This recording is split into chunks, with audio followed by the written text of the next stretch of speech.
Muito bem, queridos irmãos, vamos ler a lei do Senhor. Nós vamos para Mateus, o resumo da lei, Mateus, capítulo de número 22.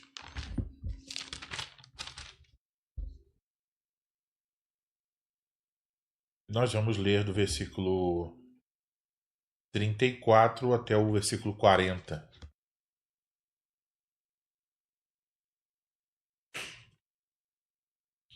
Mateus 22, versículo 34 ao 40, diz assim: Entretanto, os fariseus, sabendo que ele fizera calar os saduceus, reuniram-se em conselho, e um deles, intérprete da lei, experimentando-o, lhe perguntou: Mestre, qual é o grande mandamento na lei? Amarás o Senhor teu Deus de todo o teu coração, de toda a tua alma, de todo o teu entendimento. Este é o grande primeiro mandamento. O segundo, semelhante a este, é: amarás o teu próximo como a ti mesmo. Destes dois mandamentos dependem toda a lei e os profetas. Então, como já sabemos, os 4 primeiros mandamentos nos ensinam sobre esse dever de amar a Deus acima de todas as coisas, amá-lo de todo o nosso coração, de toda a nossa alma, de todo o nosso entendimento. E os outros 6 mandamentos, né, que chamamos a segunda tábua da lei, eles nos ensinam a amar o nosso próximo como nós amamos a nós mesmos. Mais uma vez, ao sermos lembrados sobre a perfeita lei do Senhor, nós somos obrigados a considerar os nossos caminhos, a maneira como nós estamos vivendo, e devemos reconhecer a nossa fraqueza, a nossa limitação e reconhecer que nós não conseguimos cumprir com perfeição os mandamentos do Senhor. E por isso eu convido você nesse instante, ciente disso, reconhecendo isso, orar ao Senhor, pedir perdão pelos seus pecados e a graça de Deus sobre sua vida. Então, oremos. Senhor Deus, Pai bendito e eterno, nós queremos te dar graças porque temos o privilégio de ler a tua palavra e lemos agora o ensino de Jesus, resumindo aquilo que a tua lei ensina. E nós somos confrontados com essa realidade que o Senhor requer de nós, que nós te amemos de toda a nossa força, entendimento, toda a nossa alma, que nós amemos o nosso próximo, como nós já amamos a nós mesmos. E ao ler essas palavras, mais uma vez, Senhor, tão conhecidas de nós, somos obrigados a reconhecer que nós não conseguimos cumprir os teus mandamentos de maneira perfeita. Nosso amor é oscilante, fraco, cheio de falhas. Nós constantemente damos atenção a outras coisas, pessoas e nos esquecemos do Senhor. Nós colocamos nossa confiança, dependência em coisas desse mundo. Nosso caminhar, Senhor, é cheio de falhas, fraquezas, pecados mesmos contra o Senhor. Também pecamos contra o nosso próximo de inúmeras maneiras. Por isso, Senhor, nós queremos pedir perdão. Suplicar que a tua graça nos ajude, que o Senhor nos conceda perdão dos nossos pecados por causa de Cristo Jesus, nosso Salvador. Purifica-nos, limpa-nos de toda imundície, de toda impureza. Concede-nos, Senhor, a tua graça para que nós vivamos de maneira piedosa, santa, justa. Que o Senhor nos dê força e realmente haja em nós o crescimento no caminho da piedade. Teu santo nome seja glorificado em tudo isso, Senhor. Oramos então por perdão, oramos também por graça, pedindo ao Senhor que seja conosco, nos fortalecendo para um viver piedoso. Oramos assim em nome de Cristo. Amém. Queridos irmãos, nós estamos estudando a carta aos Hebreus. Eu convido então você a abrir a sua Bíblia nessa passagem, capítulo 5. Estamos indo lentamente.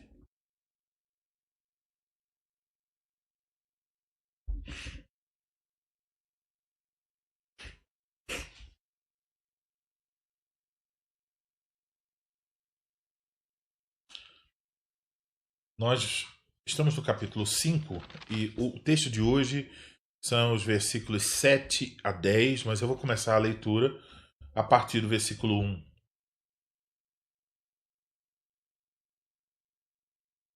Porque todo sumo sacerdote, sendo tomado dentre os homens, é constituído nas coisas concernentes a Deus, a favor dos homens, para oferecer tanto dons como sacrifícios pelos pecados. E é capaz de condoer-se dos ignorantes e dos que erram, pois também ele mesmo está rodeado de fraquezas. E por esta razão deve oferecer sacrifícios pelos pecados, tanto do povo como de si mesmo. Ninguém, pois, toma esta honra para si mesmo, senão quando chamado por Deus, como aconteceu com Arão. Assim, também Cristo a si mesmo não se glorificou para se tornar sumo sacerdote, mas o glorificou aquele que lhe disse: Tu és meu filho, eu hoje te gerei. Como em outro lugar também diz: Tu és sacerdote para sempre, segundo a ordem de Melquisedeque. Agora vamos ler os versículos 7 a 10, que é o texto que vamos considerar nessa manhã. Ele, Jesus, nos dias da sua carne, tendo oferecido com forte clamor e lágrimas, orações e súplicas, a quem o podia livrar da morte, e tendo sido ouvido por causa da sua piedade, embora sendo filho, aprendeu a obediência pelas coisas que sofreu. E tendo sido aperfeiçoado, tornou-se o autor da salvação para todos os que lhe obedecem, tendo sido nomeado por Deus sumo sacerdote segundo a ordem de Melquisedeque. Então até aí a leitura da palavra do Senhor.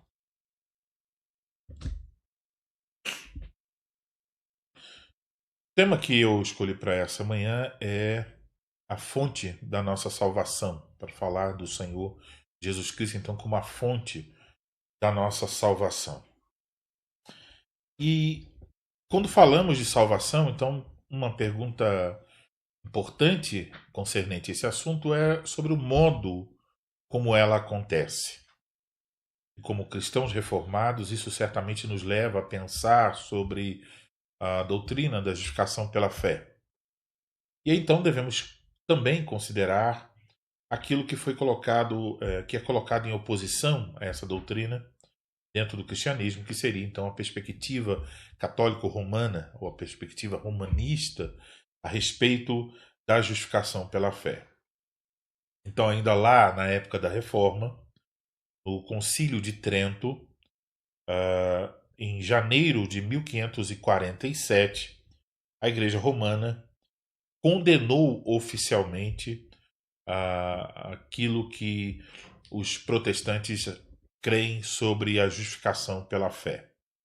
Então, no cânone 11º, se lê o seguinte: se alguém diz que os homens são justificados, seja pela única imputação da justiça de Cristo, seja pela única remissão dos pecados, com exclusão da graça e da caridade que é derramada em seus corações pelo Espírito Santo e é inerente a eles, ou mesmo que a graça por meio da qual somos justificados é apenas o favor de Deus, deixe-o ser um anátema.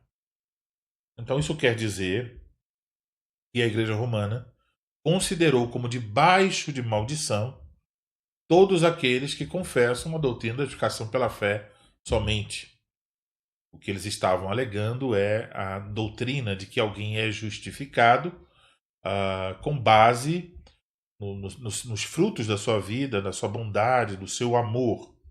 Então, essa linguagem que fundamenta a nossa justificação em uma justiça em nós, como eles dizem aí no Concílio de Trento, fez com que os reformadores então entendessem que Roma, de fato, de uma maneira clara, agora sem restar nenhuma dúvida, havia realmente abandonado e condenado à maldição o próprio Evangelho, porque estavam negando que somos justificados pela fé somente.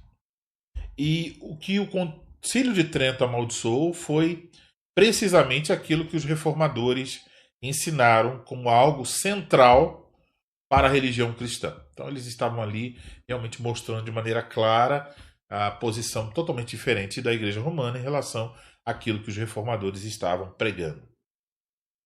Então isso, obviamente, levanta uma questão importante, vital, no que diz respeito à nossa compreensão do Evangelho. E com base no que Deus declara alguém ser justo ou aceita como digno na comunhão com Ele. Deus faz isso como? Como é que Ele vai declarar que alguém é justo? Como é que Ele vai aceitar alguém à sua comunhão? Qual é o critério? Ou, colocando de outra forma, qual é a fonte da nossa salvação? É algo que está fora de nós ou é algo que está dentro de nós? Então essa é uma questão importante, porque se uma pessoa percebe a respeito de si mesma que ela é pecadora, que ela tem culpa e que a ira de Deus está sobre ela, então essa é a questão mais importante de todas as questões. Se céu e inferno existem, essa questão é uma questão importantíssima. Então a Bíblia aborda esse assunto de uma forma completa, de uma forma clara, podemos ler na Palavra de Deus, e o texto dessa manhã, ele, por assim dizer, vai até o cerne, o centro dessa questão e apresenta uma resposta direta. Então, o texto basicamente está nos dizendo a respeito do Senhor Jesus Cristo. Ele se tornou a fonte da salvação eterna para todos os que lhe obedecem. Então, se olhamos para o versículo de número 9 do nosso texto e perguntamos qual é a fonte da nossa salvação, então aparecerá a pessoa de Cristo aqui dizendo que ele é a origem, o autor, a fonte da salvação eterna para todos os que lhe obedecem. Então, para entender esse versículo, nós precisamos então tratar de 3 perguntas. A primeira, o que a salvação requer? A segunda, como Jesus se tornou o autor da salvação que Deus requer? E terceiro, para quem Jesus é o autor, ou a fonte, ou a origem da salvação eterna. Então, em primeiro lugar, o que a salvação requer? Então, outra maneira de fazer essa pergunta, o que a salvação requer, é perguntar o seguinte: o que é necessário para que alguém desfrute da comunhão eterna com Deus? Para que alguém, então, esteja em comunhão eterna com Deus, o que é necessário? E a resposta da Bíblia é que para ter comunhão com Deus é preciso possuir uma justiça perfeita. É preciso atingir padrões perfeitos que não são definidos por nós, mas foram estabelecidos por Deus. Então, poderíamos considerar esse assunto de um aspecto positivo ou de um aspecto negativo. Positivamente falando, isso deve se manifestar perfeitamente em santidade que é estabelecida na lei de Deus. Então deveríamos viver numa santidade tal como a lei ordena, positivamente falando. Negativamente falando, devemos dizer que nós não deveríamos ser manchados por qualquer culpa, por qualquer corrupção, por qualquer transgressão da lei. A lei, ao sermos avaliados pelos parâmetros da lei, nós não deveríamos ter nenhuma culpa, nenhuma mancha, nenhuma transgressão. E Jesus frequentemente tratou dessa preocupação durante todo o seu ministério terreno.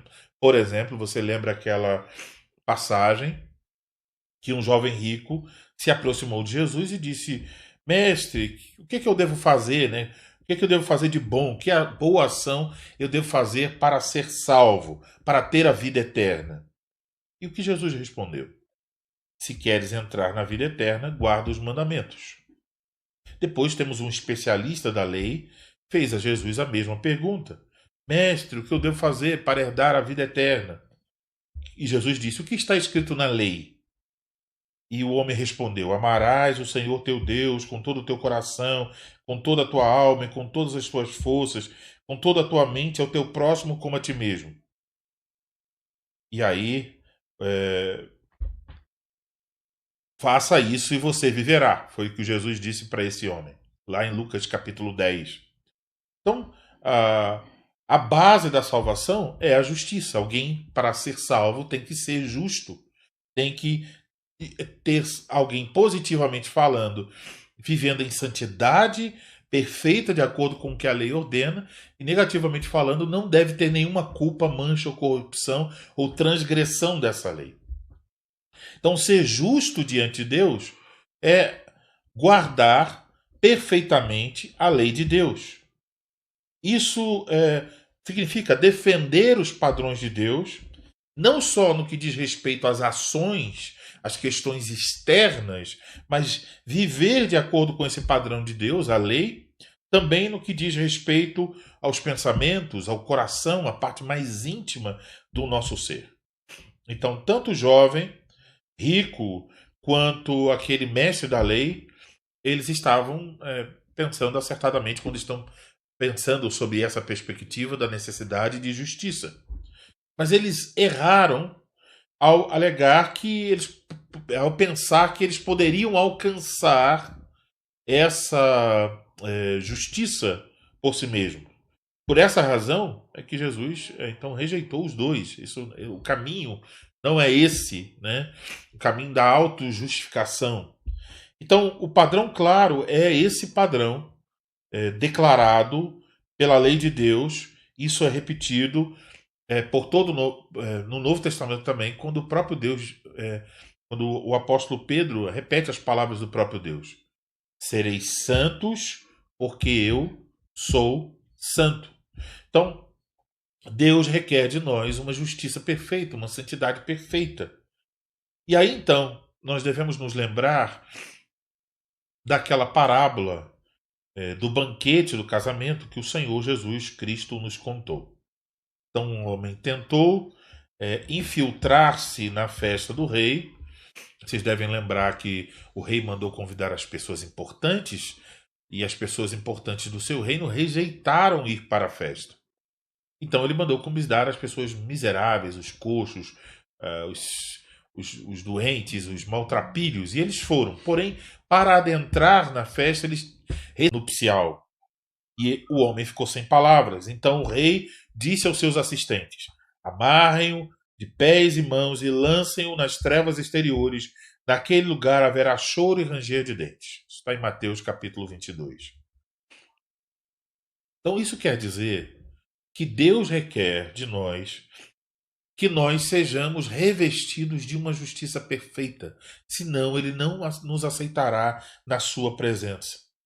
E isso para nós, obviamente, é um grande problema. Na verdade, pior do que nós possamos de fato reconhecer. Pensamos que é um problema, mas é um problema ainda pior. Nosso problema não é apenas que nós somos moralmente defeituosos. Então, o problema não é que nas nossas roupas existem algumas manchas que estão trazendo sujeira, vamos dizer assim, o branco das nossas vestes está assim quase que amarelado, né? Está uma cor um pouco mais distante do branco. Essa não é simplesmente a questão.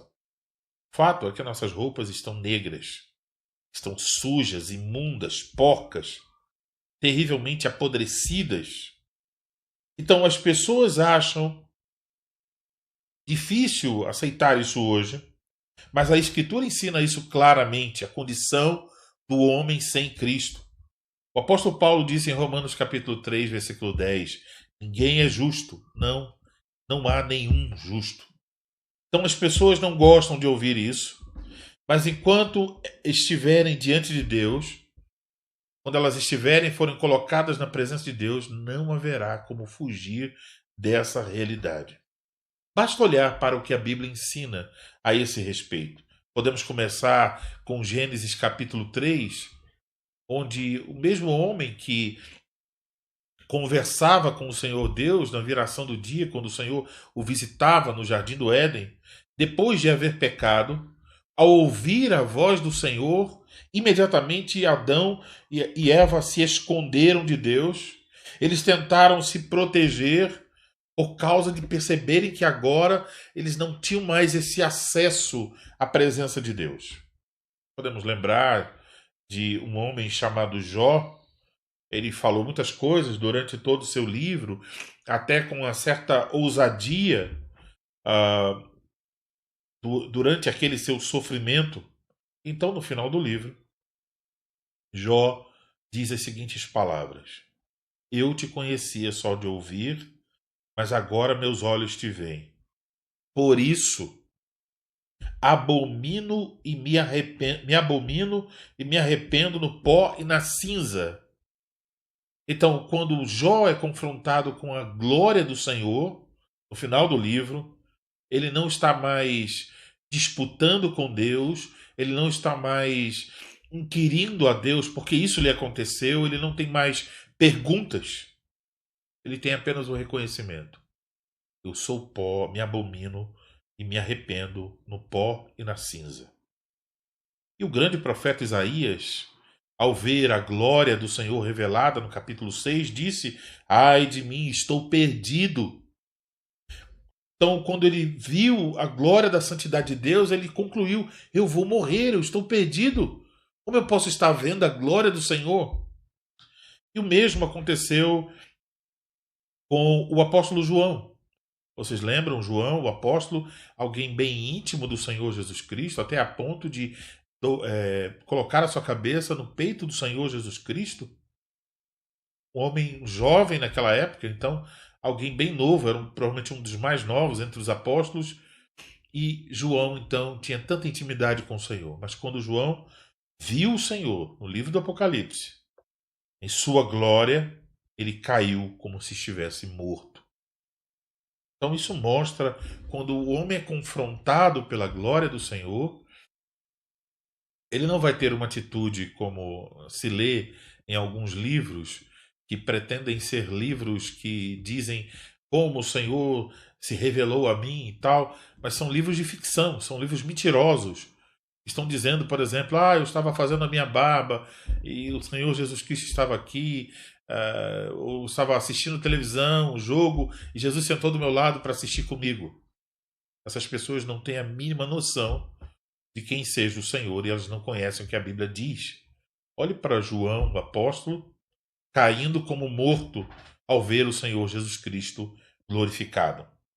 Então, o homem é injusto, devemos reconhecer isso, e até nem precisa ser uma própria revelação do Senhor, basta que o Senhor envie um anjo e nós já ficamos amedrontados. Por que você acha que todas as vezes, ou quase todas as vezes, que os anjos apareciam a alguém, a primeira coisa que o anjo dizia é: não temas. A razão é essa, porque alguém que via um anjo estava pressupondo: acabou, eu vou morrer, vai ser agora. Deus mandou um anjo aqui para me matar. Então o anjo sempre dizia: calma, não temas. Eu trouxe notícias boas para você. Então ele anunciava ali a notícia da parte de Deus. O anjo é um mensageiro da parte do Senhor. Então o homem é injusto, mas para que ele tenha acesso à presença de Deus, para que ele desfrute de comunhão com Deus, para que ele esteja salvo, ele precisa de justiça. Então podemos ver do que se trata a reclamação contra a doutrina da justificação pela fé somente.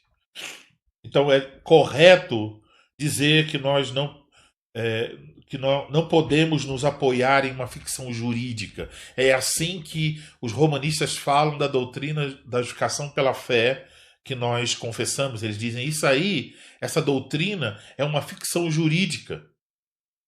Porque estamos falando que a justiça de Cristo é colocada em nossa conta. Então, se a justiça é um requisito para a salvação, a base para a comunhão com Deus, devemos nos perguntar: de onde vem a nossa justiça? O que dizemos é a verdade ou é uma ficção jurídica? Ou será que, como dizem os romanistas, devemos produzir frutos de boas obras para sermos dignos da justiça? Então, esta é uma pergunta necessária. E a pergunta poderia ser colocada da seguinte forma: que justiça nos recomendará diante do grande trono branco da justiça perfeita de Deus? Qual justiça vai nos recomendar naquele momento? A nossa justiça ou a justiça de Cristo imputada a nós?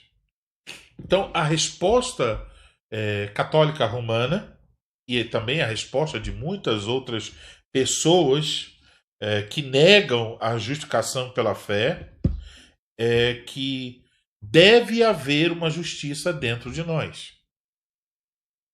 E se perguntado por que você deveria ter permissão para entrar no céu, a presença de Deus? E provavelmente essas pessoas diriam: eu tenho permissão para entrar no céu porque eu me tornei justo. Eu me tornei justo. Então é como se a graça de Deus fosse apenas um empurrãozinho e você conquista a justiça com a sua própria vida para então ser aceito no céu. Então eles dizem que isso se dá através de uma combinação de várias coisas: o sacramento do batismo, o sacramento da penitência, como eles chamam, a missa. Então os seus pecados são removidos, a graça de Deus é preservada e fortalecida até que você passe desta vida para a morte. Então há ali uma combinação de uma série de coisas que você vai então conquistando mais justiça diante de Deus. E é claro, então nesse caso, que você no final de sua vida não tem uma justiça perfeita. Você, por mais esforçado que foi, a maioria das pessoas, dizem eles, não vão alcançar essa justiça perfeita. Eles já reconhecem isso. E aí, morrendo sem uma justiça perfeita, essa pessoa não pode ir para o céu. Então o que acontece se ela não pode ir para o céu? A razão é que ela não é justa o suficiente para agradar a Deus. O que vai acontecer? É por isso que a Igreja Romana tem uma doutrina do purgatório. Então, se a pessoa recebeu o empurrão da graça de Deus nessa vida e ela começou a praticar boas obras e piedade, justiça e alcançar uma justiça através de obras de caridade, de amor, mas ela não alcançou uma justiça suficiente para ir para o céu, para a presença de Deus, uma justiça perfeita. Então existe aí um outro caminho a ser seguido. Então eles vão dizer: olha, alguns santos alcançaram e viveram de tal modo e alcançaram justiça nessa vida que eles foram para o céu. Mas a grande maioria não vai para o purgatório. Então o que acontece? Ali no purgatório, que é um ensino que não encontra nenhuma base na palavra de Deus, mas é necessário para a Igreja Romana para poder sustentar esse sistema de doutrina da justificação tal como eles a colocam. Então, para que alguém se torne justo e puro, tendo em vista que essa pessoa não se tornou justa e pura perfeitamente nessa vida, como ela vai se tornar? Ela se tornará justa e pura depois de morrer através do fogo do purgatório, que vai queimar a sua iniquidade remanescente. Então sobrou alguma iniquidade lá na sua vida, isso vai ser queimado talvez durante centenas de anos ou até milhares de anos, dependendo da pessoa. Então ela fica ali sofrendo, até que então ela possa ter pago pelos seus próprios pecados e aí chegar então ao céu. Essas parecem ser boas notícias, mas de fato não são. São boas notícias que a igreja romana alega, né? Mas não são boas notícias do Evangelho. O que estamos lendo aqui em Hebreus é: Jesus é o autor da salvação. E isso é totalmente diferente disso que estamos lendo aqui sobre os romanistas. Estamos falando sobre os romanistas. Então veja, nesse sistema dos romanistas, em que a pessoa tenta viver de maneira justa nessa vida e paga o restante dos pecados no purgatório, a obra de Cristo na cruz é boa só porque ela torna possível acontecer isso, quer dizer, alcançar algum tipo de justiça nessa vida e completar o processo no purgatório. Se não fosse por ele, então não haveria esperança para os pecadores. Mas agora, por sua graça, depois de uma vida na igreja e muitas vidas no purgatório, dizem eles, você pode esperar estar diante de Deus, não com base em uma ficção legal, não porque a justiça foi imputada na sua vida, mas porque você a viveu, você completou isso no purgatório, depois de centenas ou milhares de anos, você pode chegar lá no céu, e se a pergunta for feita, o que você está fazendo aqui? Você pode dizer, eu conquistei a justiça. O termo teológico para essa doutrina é justiça infundida, eles dizem. Então, os pecadores entram no céu depois de terem alcançado a santidade perfeita no purgatório. E eles fazem isso com base na justiça infundida neles por Cristo, por meio da igreja, por meio do sacerdócio, por meio dos sacramentos e por meio da ajuda de Maria e dos santos. Mas isso não é, de fato, uma boa notícia. Isso está muito longe daquilo que nós estamos lendo aqui na carta aos Hebreus. Aqui lemos que Jesus se tornou o autor da salvação eterna para todos os que lhe obedecem. Hebreus 5, versículo 9. Então, Hebreus diz que Cristo se tornou o autor, a origem, a fonte da nossa salvação. E a primeira coisa que devemos notar aqui é o verbo tornou-se. Até que algo acontecesse, até que algo fosse alcançado, Cristo ainda não era a fonte da nossa salvação, a base para a entrada no céu. Então, o que Jesus fez, que o capacitou a tornar-se o autor da nossa salvação? O escritor aos Hebreus nos diz: ele, Jesus, nos dias da sua carne, tendo oferecido com forte clamor e lágrimas, orações e súplicas a quem o podia livrar da morte, tendo sido ouvido por causa da sua piedade, embora sendo filho, aprendeu a obediência pelas coisas que sofreu, e tendo sido aperfeiçoado, tornou-se autor da salvação eterna para todos os que lhe obedecem. Esses versículos apresentam a verdadeira realização da justiça de Cristo, a sua plena realização baseada na santidade expressa na lei de Deus durante os seus dias aqui na carne e nessa terra. Então, a esse respeito, nós precisamos entender o contexto no qual Cristo cumpriu a lei. A obediência pela qual ele cumpriu a lei e o resultado de seu cumprimento da lei em perfeita justiça. Qual foi o contexto para a obtenção da justiça de Jesus? Jesus alcançou a justiça, diz o texto, nos dias da sua carne. Hebreus 5:7. E aí então o comentarista observa: essas palavras comoventes expressam quão intensamente Jesus entrou na condição humana, que arrancou dele suas orações e súplicas, gritos e lágrimas. A palavra carne aqui é um termo bastante abrangente que, nesse caso, descreve a fraqueza humana, a sujeição ao perigo, a carência, a fraqueza diante da tentação, bem como a obrigação para com a lei de Deus.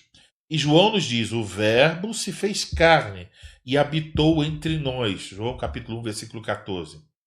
Em outras palavras, o contexto no qual o Senhor Jesus Cristo cumpriu a justiça não era diferente daquele em que eu e você somos compelidos a viver, exceto no fato que o Senhor Jesus Cristo não pecou. Durante toda a sua peregrinação essa vida, ele não pecou. E esse é exatamente o ponto que é abordado nas cenas iniciais do ministério público do Senhor Jesus Cristo. Que ele estava vivendo nesse contexto, que é um contexto bem parecido com o nosso.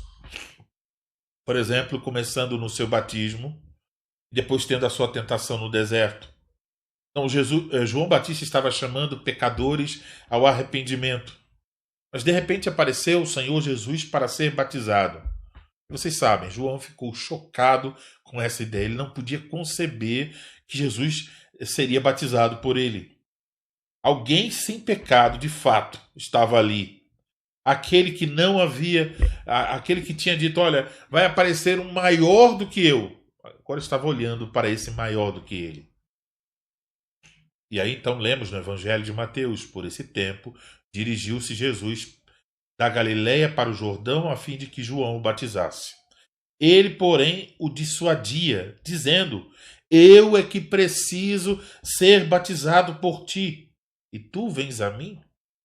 Mas Jesus lhe respondeu, deixa por enquanto, porque assim nos convém cumprir toda a justiça. Então ele o admitiu. Então quão importante isso foi para a nossa salvação? Jesus se colocou no caminho onde andam os pecadores. Ele seguiu exatamente a mesma trilha, a trilha dos pecadores. Como disse o profeta Isaías, ele foi contado entre os transgressores. Como se ele fosse um pecador, não sendo de fato um pecador. E ele fez isso para cumprir a justiça exatamente onde nós falhamos. Tão miseravelmente, ele percorreu o mesmo caminho de modo perfeito. E imediatamente depois do seu batismo, Jesus foi aclamado pela voz do céu e pelo Espírito Santo descendo sobre ele como pomba. E depois disso ele foi conduzido para o deserto. E você sabe, durante esses estudos temos falado várias vezes sobre o deserto, a peregrinação do povo no deserto e como tudo isso é uma imagem da vida antes de entrar na terra prometida. E assim também foi com Jesus. Estava no deserto, onde Israel tinha fracassado muitos anos antes, onde, em sentido metafórico, eu e você também fracassamos na nossa luta contra o pecado, mas no deserto, com dor, com fome e sofrendo tentação, Jesus cumpriu toda a justiça para que ele pudesse ser o autor da nossa salvação. Este foi, então, o contexto da sua obediência. O que podemos dizer sobre a obediência pela qual Cristo cumpriu a lei? Essa passagem, a nossa passagem diz o seguinte, tendo oferecido com forte clamor e lágrimas, orações e súplicas.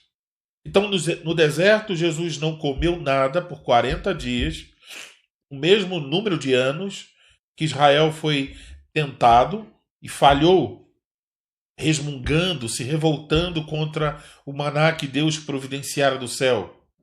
Mas quando o diabo tentou Jesus, justamente sobre esse assunto, comida, o nosso Senhor Jesus Cristo disse, nem só de pão viverá o homem, mas de toda palavra que sai da boca de Deus.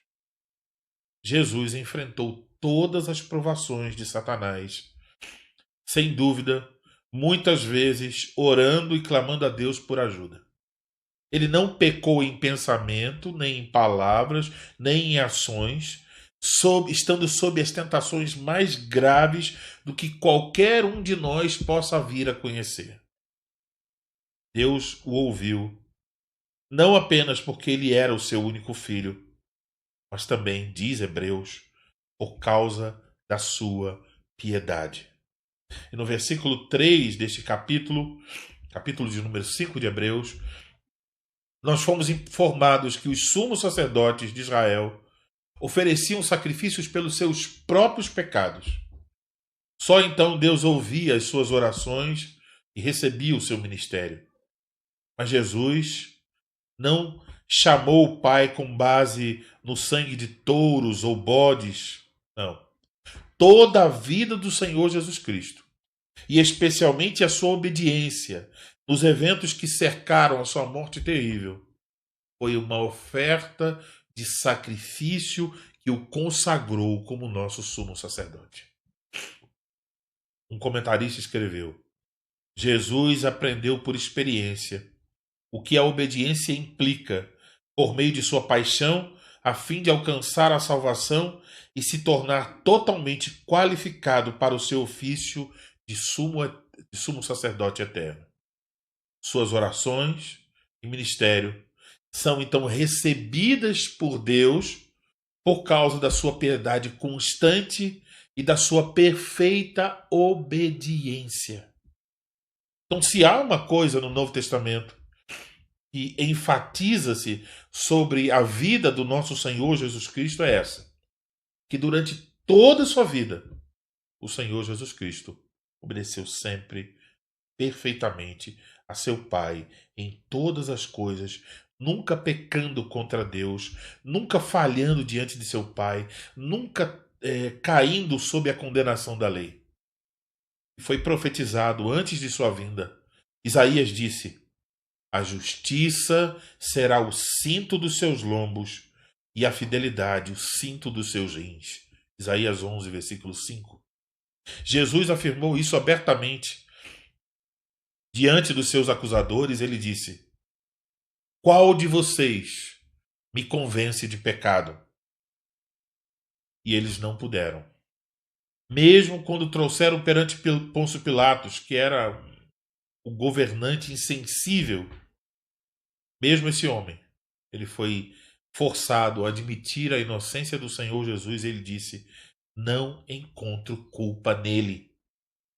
E mesmo na hora de sua morte, quando as pessoas olhavam para ele pasmados, não lemos, quando o centurião viu o que havia acontecido, louvou a Deus dizendo: certamente esse homem era inocente. Lucas capítulo 23, versículo 47. Portanto, Pedro pôde dizer em 1 Pedro 2,22: o qual não cometeu pecado, nem dolo algum se achou em sua boca. E o apóstolo Paulo resumiu a morte expiatória de Cristo escrevendo o seguinte: aquele que não conheceu pecado, ele, quer dizer, Deus, o fez pecado por nós, para que nele fôssemos feitos justiça de Deus. 2 Coríntios capítulo 5, versículo 21. Então, o texto que estamos olhando agora em Hebreus enfatiza que foi em meio à dor, à luta, à sombra da morte, que Jesus aprendeu a obediência. Dois episódios especialmente podem vir à nossa mente nesse momento. Primeiro, no jardim do Getsemane, onde Jesus antecipou a ira de Deus na cruz. É como se uma grande onda de um tsunami enorme da ira de Deus estava se aproximando para vir com peso sobre ele. E ele, em angústia, estava orando ali, em agonia e lágrimas, em súplicas diante do Senhor. E segundo, a sua morte por crucificação, quando ele estava lá, também sofrendo na cruz do Calvário, sofrendo sob o peso da ira de Deus. No jardim, Jesus orou com lágrimas e grande angústia. Lemos em Mateus 26, 38, minha alma está muito triste até a morte. Disse ele aos seus discípulos naquela noite terrível. E então ele se prostrou e orou. Desculpe, irmãos. Ele se prostrou e orou. E no contexto do maior terror que se possa imaginar, na cruz do Calvário, Jesus orou. Ali no Getsemane, ele orou: Meu Pai, se possível, passa de mim este cálice. Todavia não seja como eu quero, e sim como tu queres. Então isso foi a obediência, que aqui em Hebreus diz que foi uma obediência piedosa. Ele foi ouvido por causa da sua piedade. Veja o versículo 7. Com forte clamor e lágrimas, orações e súplicas a quem o podia ouvir, a quem o podia livrar da morte, tendo sido ouvido por causa da sua piedade. E é interessante notar isso, porque lemos aqui que Jesus foi ouvido. Jesus disse: se possível, passa de mim este cálice. E o texto de Hebreus diz: ele orou com clamor, lágrimas, orações, súplicas a quem o podia livrar da morte, e tendo sido ouvido por causa de sua piedade. Ele foi ouvido. Mas como? Ele morreu. E a resposta está porque quando ele orou, ele disse: mas faça-se a sua vontade. O Pai cumpriu a sua vontade, fazendo o Filho receber em nosso lugar o peso da sua ira contra os nossos pecados, o peso eterno da sua ira contra os nossos pecados. Jesus orou em profunda angústia, sofrimento e dor que você nunca vai experimentar em toda a sua vida. Quero que você perceba isso. Esse sofrimento, essa angústia pela qual Cristo passou, se você é alguém salvo em Cristo, você nunca conhecerá as dores do inferno, a angústia do inferno, a ira eterna de Deus, esse sofrimento e dor pelo qual o nosso Senhor Jesus Cristo passou. Você não precisará das chamas do purgatório para purificar seus pecados. Cristo fez uma obra completa para a nossa salvação. Então, veja, foi uma submissão piedosa e ele foi ouvido porque a vontade de Deus foi cumprida, porque Deus queria salvar pecadores por meio do sacrifício de seu Filho. E ali, ao fazê-lo, Jesus estava sendo apresentado de maneira clara como nosso sumo sacerdote. E na cruz, Jesus clamou. Ele clamou àquele que poderia salvá-lo: Deus meu, por que me abandonaste? E no final ele disse: Pai, nas tuas mãos entrego o meu espírito. Jesus cumpriu toda a justiça até o fim. Toda a sua vida foi o cumprimento da justiça. Toda a sua vida foi de obediência. E até o final, ele confiou em seu Pai, cumprindo a lei de uma vez por todas. Aquilo que nenhum homem conseguiu, o Senhor Jesus Cristo conseguiu. Ele cumpriu perfeitamente a lei de Deus. Ele foi o único que alcançou a justiça perfeita durante toda a sua vida, confiando em Deus, vivendo para Deus, buscando a glória de Deus, sendo justo, perfeitamente justo. A obediência de Cristo abriu então um caminho para os pecadores entrarem para a salvação, como foi vividamente representado quando o véu do templo que separava o lugar santo dos santos foi rasgado de alto a baixo. Então lemos em João 17:19 a oração do Senhor Jesus Cristo: e a favor deles eu me santifico a mim mesmo, para que eles também sejam santificados na verdade. Assim, ele cumpriu toda a justiça. E ele se tornou a fonte, a origem, o autor da nossa eterna salvação. Esse é o resultado, não da minha obediência, não da sua obediência, resultado da obediência de Cristo. Tendo sido aperfeiçoado, tornou-se o autor da salvação eterna para todos os que lhe obedecem, tendo sido nomeado por Deus sumo sacerdote segundo a ordem de Melquisedeque. Vimos antes que a justiça é a fonte da salvação. E por uma vida perfeita e morte sacrificial, as palavras do apóstolo Paulo são abundantemente verdadeiras a respeito de Jesus. Jesus Cristo é nossa sabedoria e justiça e santificação e redenção. Agora, o caminho para Deus, que foi fechado pelo pecado, está aberto pela justiça de Jesus Cristo, nosso Salvador. Com isso em mente, deixe-me retornar às perguntas que eu fiz anteriormente. Com base em que você espera estar diante de Deus, diante do trono de Deus?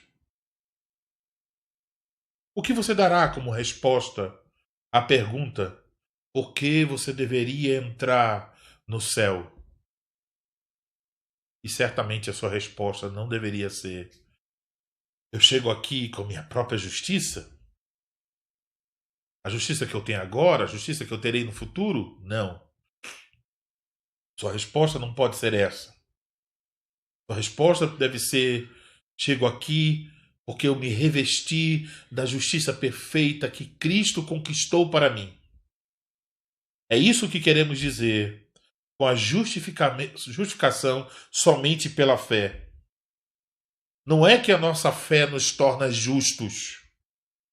A fé, ela se apodera da justiça de outro. Sim, a justiça do Senhor Jesus Cristo, que se tornou perfeito como nosso Salvador e sumo sacerdote, a fonte de nossa vida eterna. Então pergunta a você, será que isso é uma ficção legal, uma ficção jurídica legal? É desonroso a santa justiça de Deus dizermos: meu único conforto na vida e na morte é somente a justiça de Cristo Jesus? Seria uma ficção legal, admito, se nós alegássemos que a nossa própria fé nos justifica. Mas não estamos falando que a fé nos justifica. Que garante perdão, que garante vida eterna para os pecadores, como nós somos, é a justiça perfeita de Cristo. A fé é apenas o braço para agarrar essa justiça. Então, tomamos posse dessa justiça pela fé. Mas a nossa justiça não vem da fé, vem de Cristo Jesus. Isso não é um tipo de violação contra a justiça de Deus. Isso é um dom da justiça de Deus, da graça de Deus, um dom que glorifica a Deus. Esta é a justiça de Cristo. Ela não é infundida a nós através de um processo no qual nós fazemos coisas e Deus nos concede mais justiça. Ela é imputada a nós pela vontade, pelo decreto de Deus através da fé, tal como o apóstolo Paulo nos diz em Filipenses capítulo 3.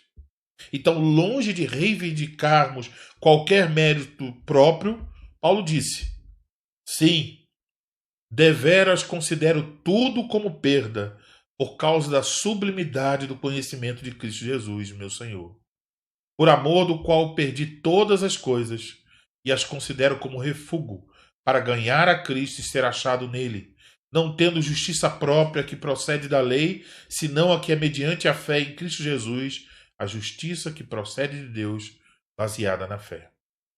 De fato, chegará o tempo em que os crentes não serão apenas considerados justos, mas finalmente tornados santos.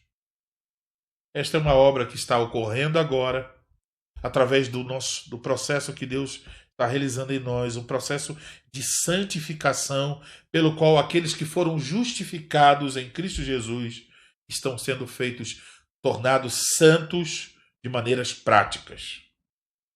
E o próprio Deus nos aperfeiçoará esta obra por meio da ressurreição e não por meio de qualquer chama do purgatório. Então, o que você está esperando? Eu, pelo menos, espero com grande expectativa esse dia. Se eu estiver vivo, eu serei transformado. Se eu estiver morto, eu haverei de ressuscitar. Mesmo agora, sendo um grande pecador, tendo milhares de fraquezas e falhas, eu me encontro vestido com a justiça de Cristo Jesus. E essa obra que Deus começou na minha vida, Ele haverá de concluí-la até aquele dia. Isso não é uma fraude legal, como dizem os romanistas, mas é uma justiça real, alcançada para nós, pelo precioso Salvador que nos foi concedido, que é o autor da nossa salvação. Salvação eterna temos nele. Agora resta uma pergunta. Para quem Cristo é a fonte de salvação? E olhe para o texto e veja a resposta. Ele se tornou o autor da salvação eterna para todos os que lhe obedecem. Hebreus 5:9. Então, o que significa obedecer a Jesus Cristo para a salvação? O Senhor mesmo responde em João capítulo 6, dirigindo-se a ele, perguntando: que faremos para realizar as obras de Deus? Respondeu-lhe Jesus: a obra de Deus é esta, que creiais naquele que por ele foi enviado. João capítulo 6, versículos 28 e 29. Se você não confia em Jesus Cristo, as boas novas são notícias ruins para você. Como o próprio Jesus Cristo ensinou em João 3,36. Por isso, quem crê no Filho tem a vida eterna. O que, todavia, se mantém rebelde contra o Filho, não verá a vida, mas sobre ele permanece a ira de Deus. Se você confiar na obra salvadora de Cristo, de fato você pode ter a certeza absoluta que Cristo é o seu Salvador. O sacrifício de Cristo Jesus pagou a dívida de seus pecados. E você, se está salvo nele, tem a justiça com a qual você está vestido para estar diante do trono de Deus. Agora, não devemos pensar que tudo isso é fácil. Se você deseja obedecer a Jesus Cristo, então você deve confessar algumas coisas. Deve repudiar outras. Você deve confessar que Deus está certo em condená-lo, que Deus é justo, que Deus está certo em condená-lo pelos seus pecados, pela sua falta de justiça. Você terá que confessar que você não é e nem pode ser justo por si mesmo por causa do pecado que está dentro de você. Então você deve alcançar Jesus Cristo pela fé, apoderando-se dessa oferta gratuita da salvação, confiando inteiramente a sua vida inteira, a vida justa e morte sacrificial para a sua única salvação que Jesus realizou por você. Você não tem apenas que confessar a necessidade do sangue e da justiça de Cristo, mas isso também tem como implicação que você deve repudiar as suas obras manchadas e seus pecados. Você deve repudiar todas as obras que você faz sem Cristo Jesus. Você terá que repudiar as realizações religiosas, sua fé em ir à igreja, sua educação, seu status nesse mundo, sua confiança em qualquer outra coisa. Tudo deve ser considerado como algo que você deve repudiar para você ficar somente com Cristo Jesus e sua obra salvadora para a sua salvação. Na verdade, você também terá que repudiar não só essas coisas como meios de salvação, mas você terá que repudiar o mundo inteiro, todos os seus prazeres pecaminosos. Como disse o apóstolo João, a concupiscência da carne, a concupiscência dos olhos, a soberba da vida. 1 João 2,16. Você deverá afastar-se do pecado. Mas veja, afastar-se do pecado não é um meio para a salvação. Mas afastar-se do pecado é um resultado da salvação conquistada por Cristo Jesus. Porque não pode haver comunhão entre as trevas e a luz. Então não diga que você está justificado em Cristo se você ainda quer viver no pecado. Você deve ser alguém que odeia o pecado, que quer lutar contra o pecado. Mas quando você deixar tudo isso, você terá ganho. E suas mãos, você terá ganho tudo se suas mãos estiverem firmemente agarradas à cruz de nosso Senhor Jesus Cristo, a sua obra a nosso favor. Ele que se tornou a fonte de salvação eterna para todos os que nele confiam. Então observe bem.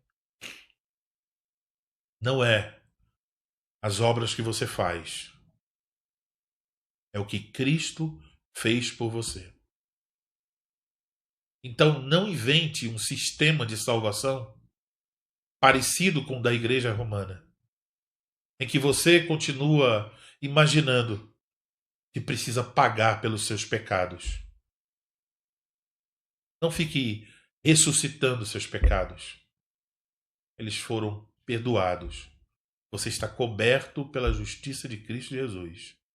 Você se tornou aceito diante de Deus, com base no que Cristo fez. Você deve confiar nisso, confiar em Cristo.